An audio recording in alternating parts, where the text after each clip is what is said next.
তো hello guys, আসসালামু আলাইকুম। আশা করি আপনারা সকলে ভালো আছেন। আমি আলহামদুলিল্লাহ আপনাদের অনেক ভালো আছি। তো আমি প্রতিদিনের মতো নতুন একটি ব্লগ ভিডিও নিয়ে চলে আসলাম, যা আজকে আমি আপনাদেরকে দেখাতে চলেছি আমাদের গ্রামের সন্ধ্যার সময় পরিবেশটা কেমন হয়। আজকে আমার এক্সাম গেল, সারাদিন এক্সামের পর থেকে আইসে বাসা থেকে বের হই নাই, একটু ডিপ্রেসের মধ্যে ছিলাম।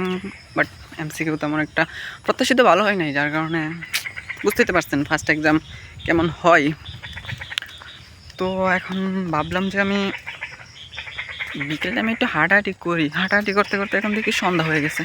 তো আমার ফ্রেন্ড সবাই আসতেছে, সবাই বলে একসাথে পয়সা আড্ডা দেবে। তো আমিও বের হয়ে পড়লাম আড্ডা দিতে। তো লেটস গো। এখন দেখতেই তো পারছেন, আর 10 মিনিট লাগবে না, 5 মিনিটের মধ্যে একদম সব কিছু অন্ধকার হয়ে যাবে। তো আমি এই 5 থেকে 15 মিনিটের এইখানেই ভিডিওটা করে ফেলি, যে আমার জন্য বেটার হবে। ওইদিকে গেলে অতিরিক্ত মানুষ আছে, হ্যান ত্যান বক্কর চক্কর, একদমই বাজে লাগে ভাই। দেখেন আকাশ একদম বাজে অবস্থা।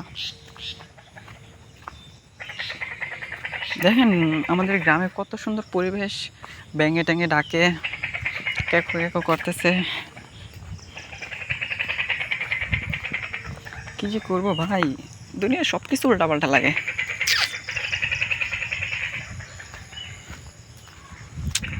আমার অন্তর পুইরা হইছে কালা।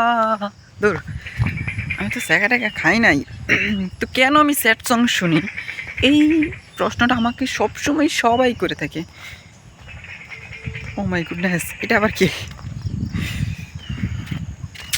ভাই? আজকে এত পরিমাণে টাইম লাগতেছে কেন? টাইমটা যাইতেছে না কেন? মস্ত হয়ে গেছে, বুড়ো হয়ে যাবো, বিয়ে শাদি করার দরকার। ভাই এক্সাম দিয়ে আসে কিন্তু গোসল করি নাই, অতিরিক্ত গরম। ফ্রেন্ডদের সাথে আড্ডা দিয়ে আসে এরা গোসল করবো। আর একটু ব্যাগ নেই, কারণ ওইদিকে যাওয়া যাবে না, 10 মিনিট পরে যাব আমি। আচ্ছা যাই হোক, আমি আপনাদের সাথে কি বলতেছিলাম, তো আজকে আমার এক্সাম চলছে। এক্সামের অবস্থা পুরো 12টা বেজে গেছে। অন্য ওইদিকে কি আসতেছে, আর আগে আমাকে জটপট করে ভিডিওটা শেষ করে ফেলতে হবে।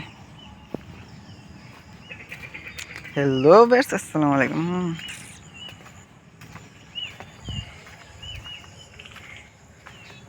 আচ্ছা দেখেন আপনারা আমাদের গ্রামের পরিবেশ কেমন হয়ে থাকে সাধারণত। একদমই বোরিং লাগতেছে ভাই, আমার একদমই ভালো লাগতেছে না। কবে যে এক্সামটা শেষ হবে, কবে যে একটা ট্যুর দিতে পারবো।